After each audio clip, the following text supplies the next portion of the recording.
안녕하십니까. 뉴스데스크 강원입니다. 알록달록한 봄꽃이 지고 녹음이 짙어가기 시작하는 5월 중순인데요. 강릉 산간은 특보 집계 이후 처음으로 대설특보가 내려지고 수십 센티미터의 눈이 쌓였습니다. 관광객들은 녹음과 어우러진 설경을 즐겼지만 고랭지 농가는 때 아닌 폭설에 피해를 입었습니다. 배현한 기자가 보도합니다. 설악산 소청 대피소의 나무들마다 새하얀 눈꽃이 피었습니다.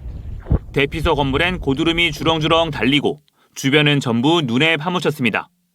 강원 평창 발왕산 정상은 온통 새하얀 눈으로 뒤덮였고 나무들은 잎과 가지마다 휘어질 정도로 눈이 쌓였습니다. 산을 찾은 관광객들은 기이한 은빛 설경에 매료됐습니다.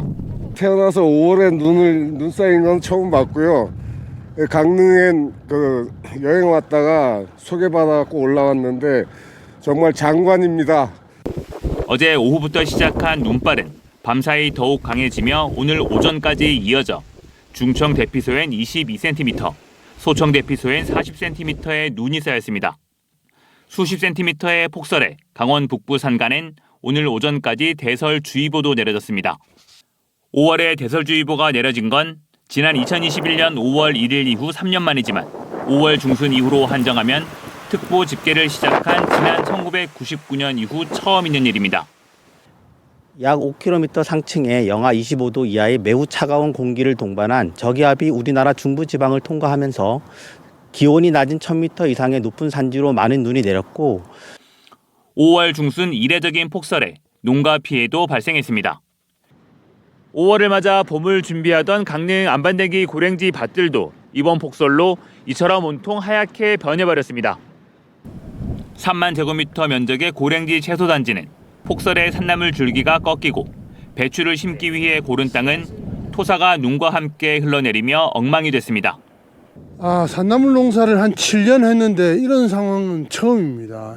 눈이 약 한 15cm 정도 와가지고 이 눈이 오면서 나무를 짓누르고 만 평에 있는 산나물이 전체가 다 망가진 상태입니다.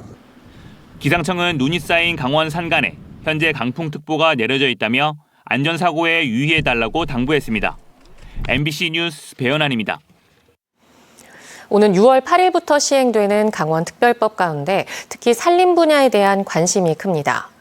강원도는 수려한 산림이 많지만 각종 규제 때문에 활용이 어렵기 때문인데 강원특별법이 시행되면 산림 관광에 속도를 낼 것으로 기대됩니다. 백승호 기자가 보도합니다. 국립공원 내설악을 품고 있는 인제군의 면적은 1646제곱킬로미터로 서울시 전체 면적보다 2배 이상 넓습니다. 그런데 인제군 전체의 90% 이상이 산림입니다. 게다가 전체 면적을 훌쩍 뛰어넘는 면적의 142%가 산림 규제로 묶여 있습니다. 산림보호법과 산지관리법, 백두대간 보호법과 자연공원법 등 같은 땅이 2중 3중 규제를 받고 있는 겁니다. 곰배령도 그렇고요. 나침가리도 그렇고 대양섬 용늪은 말할 것도 없고요. 거기는 환경부하고 문화재하고 산림청하고 다 묶어놔가지고 거의 이런 상황에서 다음 달 8일 강원특별법이 본격 시행되면 빗장이 풀리기 시작합니다. 가장 주목할 만한 건 강원도지사가 산림이용진흥지구를 지정 운영할 수 있는 권한이 생긴다는 겁니다. 인제에서 유명한 자작나무 숲을 예로 들면 지금은 국유림 지역이라 지자체가 어떤 개발도 할 수 없었지만 이곳이 산림이용진흥지구로 지정되면 강원도가 국유림을 사들이거나 좀 더 관광지처럼 꾸밀 수 있게 됩니다. 게다가 지금까지 손을 댈 엄두를 내지 못했던 백두대간 완충 지역에도 쉼터와 숲속 야영장, 심지어 케이블카까지 설치할 수 있는 길이 열리게 됩니다. 강원도의 산림관광 활성화는 물론 대규모 민간 투자도 이끌어낼 수 있는 획기적인 규제 완화입니다. 저희가 개발 계획을 수립을 하면 그 수립되어 있는 시설물을 산지관리법에도 불구하고 저희가 이제 시행을 할 수가 있고. 강원도는 고성 통일전망대 일대를 국내 첫 산림이용진흥지구로 지정하기로 했습니다. 예전부터 생태 탐방로와 화원 조성 등을 염두에 둔 만큼 올해 안에 지구 지정을 목표로 하고 있습니다. 또 각 시군에서 산림이용진흥지구로 추천받은 40곳 가운데 평창 청옥산과 강릉 어울리 케이블카 설치 등을 후속 사업으로 검토하고 있습니다. MBC 뉴스 백소입니다. 속초 영랑호 부교 철거를 요구하는 1인 시위가 다시 시작됐습니다. 속초 고성 양양 환경운동연합과 영랑호를 지키기 위해 뭐라도 하려는 사람들은 최근 속초시가 부교 철거에 동의함에 따라 양측의 철거 시기 조정을 앞두고 1인 시위를 다시 시작한다고 밝혔습니다. 이들은 겨울 철새가 찾아오기 전인 9월까지 부교가 철거돼야 한다며 민주당 시의원들이 철거를 막는 행동으로 영향을 준다면 앞으로 시의회에 책임을 물을 수밖에 없다고 덧붙였습니다. 최근 속초시는 영랑호 부교 관련 주민 소송에서 환경영향평가 결과를 수용해 부교 철거에 동의하기로 했고 이에 대해 민주당 시의원들이 주민 여론 수렴 등이 없었다며 철거에 반대 입장문을 발표했습니다.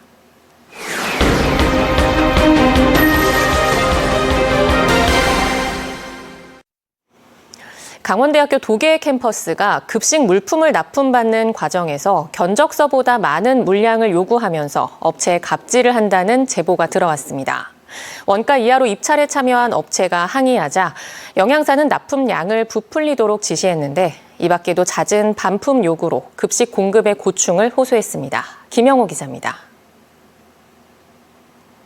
올해 4월부터 강원대 도계 캠퍼스에 급식용 가공식품을 공급하고 있는 동해시의 한 유통업체입니다. 지난달 말 대학 측에서는 업체에 입찰 당시 견적량인 200kg보다 2배가량 많은 380kg의 족발 납품을 요청했습니다. 최저가 입찰 방식이다 보니 급식 납품업체로 선정되기 위해 손해를 감수하고 족발 가격을 시중가의 절반 수준으로 견적서에 적은 상황이라 원가로 따져 계산하더라도 수백만 원 손해를 볼 수밖에 없었습니다. 업체 측이 항의하자 대학교 영양사는 초과분의 가격은 업체 요구에 맞출 테니 대신 거래 명세표에 더 많은 양을 납품한 것처럼 적으라는 황당한 지시를 내렸습니다. 실제 납품량은 380kg이지만 영양사 3명 가운데 2명이 각각 13kg씩을 부풀려 406kg을 공급한 것처럼 서류를 꾸미고 다른 품목까지 납품한 것처럼 속여 정확한 액수를 맞추라고 지시했습니다. 업체 측은 결국 공급량을 부풀려 거래 명세표를 학교에 제출했는데 문제를 바로잡고 싶다며 제보 이유를 밝혔습니다. 저희는 가비안에 의리나 입장에서 우선은 서류를 들어가야 되니까 그래도 저희가 생각했을 때는 아닌 것 같아서. 공급량을 부풀려도 문제가 되지 않았던 건 학교 측이 납품 검수 작업을 부실하게 한 점도 한몫했습니다. 실제로 취재진이 납품 현장을 따라가 보니 책임자인 영양사는 현장에 없었고 조리장이 납품업체 기사의 도움을 받아 기록하고 있었습니다.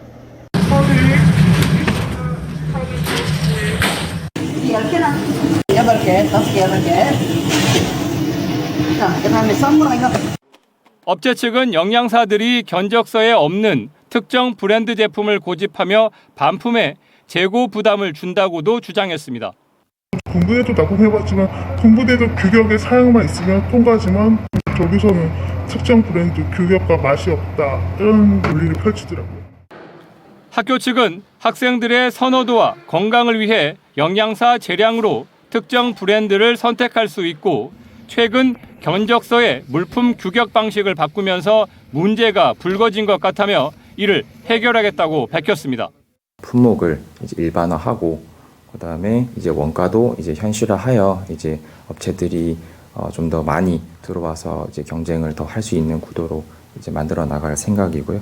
또 이제 지금 마찰을 좀 겪고 있는 업체들과는 이제 지속적인 소통을 통해서 대학교의 급식 행정이 규칙과 규정에 맞게 절차대로 이루어지고 있는지 점검이 필요합니다. MBC 뉴스 김영호입니다.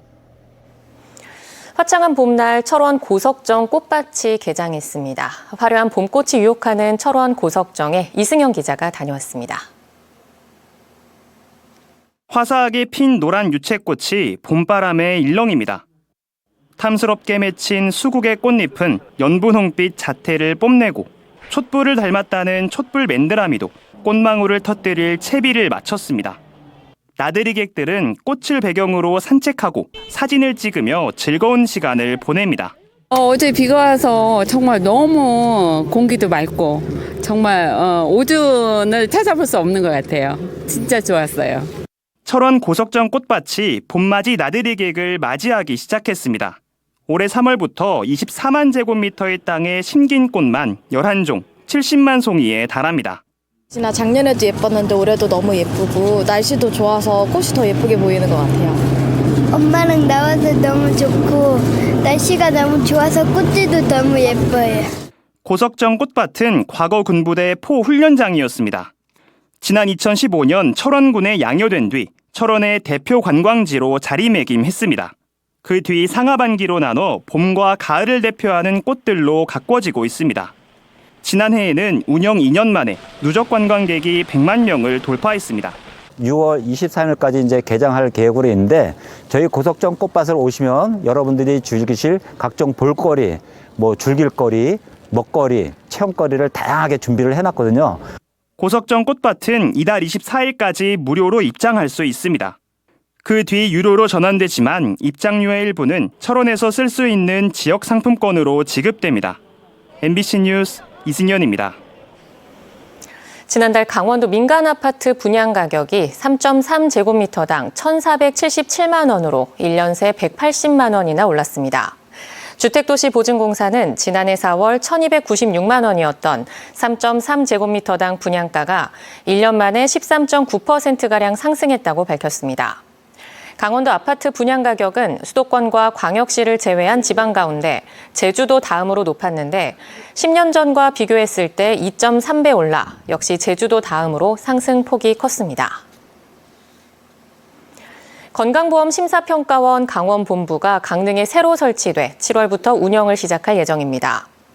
강릉시 옥천동에 들어설 강원본부는 고객지원부와 심사평가부 등 2개 부서로 운영되며 정원은 30명입니다. 또 강원본부 외에도 제주본부가 새로 생기면서 건강보험 심사평가원 조직은 기존 10개에서 12개 지역본부 체제로 확대됩니다. 한편 현재 강원권은 경기도 의정부에 있는 지역본부가 경기 북부권과 함께 관리하고 있습니다. 정의당과 도내 시민단체들이 전자칠판 예산 전액 삭감을 환영하면서 강원도 감사위원회에 감사 결과 발표를 촉구했습니다. 이들 단체는 감사위원회가 전자칠판 감사 결과 발표를 미루는 바람에 교육청이 추경 예산안에 관련 예산을 편성할 수 있었다며 감사위원회의 책임이 크다고 주장했습니다. 또 김진태 지사도 특별자치도 승격 이후 교육청 1호 감사 파행에 대한 책임에서 자유로울 수 없다며 재발 방지 대책을 요구했습니다. 강원랜드가 하반기 폐광지역 행사와 축제를 지원하는 기부금 공모 사업을 접수합니다. 강원랜드 상생협력 사업인 기부금 공모 사업은 상하반기 각각 3억 원씩이며 지원 대상은 향토축제와 문화예술 행사, 체육 행사 등입니다. 강원랜드는 이달 23일까지 신청을 받아 다음 달까지 지원 사업을 최종 선정해 사업별로 1, 2천만 원 내외를 지원할 예정입니다. 올해 봄철 산불 조심 기간 동안 산불 피해가 역대 2번째로 적었던 것으로 나타났습니다. 산림청이 지난 2월부터 5월 15일까지 봄철 산불 조심 기간을 운영한 결과 1986년 산불 통계 작성 이후 2012년 102건에 이어 2번째로 적은 175건에 58헥타르의 산불 피해가 발생했습니다. 도내에선 5월 16일 현재 모두 18건의 산불로 18.91헥타르의 피해가 발생해 지난해 66건, 250.73헥타르에 비해 크게 줄었습니다. 산림청은 주기적으로 내린 비와 많은 눈, 관계기관의 총력 대응 등을 감소 원인으로 분석했습니다. 이병선 속초시장이 오늘 접경지역 지정과 국비 확보를 위해 중앙부처를 잇따라 방문했습니다. 이 시장은 기획재정부 2차관과 면담을 통해 속초시가 관련 법령에 따라 충분한 자격을 갖췄음에도 접경지역에서 누락돼 있다며 정부의 협조와 지원을 요청했습니다. 속초시가 접경지역에 포함되면 평화경제특구 편입과 지방교부세 등으로 매년 150억 원 이상의 추가 재정 혜택이 주어질 전망입니다. 5월 청소년의 달을 맞아 오는 18일 오후 강릉시 청소년 수련관에서 청소년의 달 기념축제 아띠가 열립니다.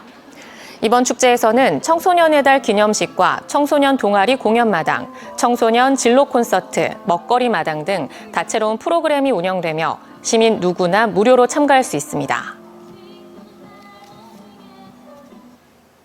강원 뉴스 마칩니다. 시청해주신 여러분 고맙습니다.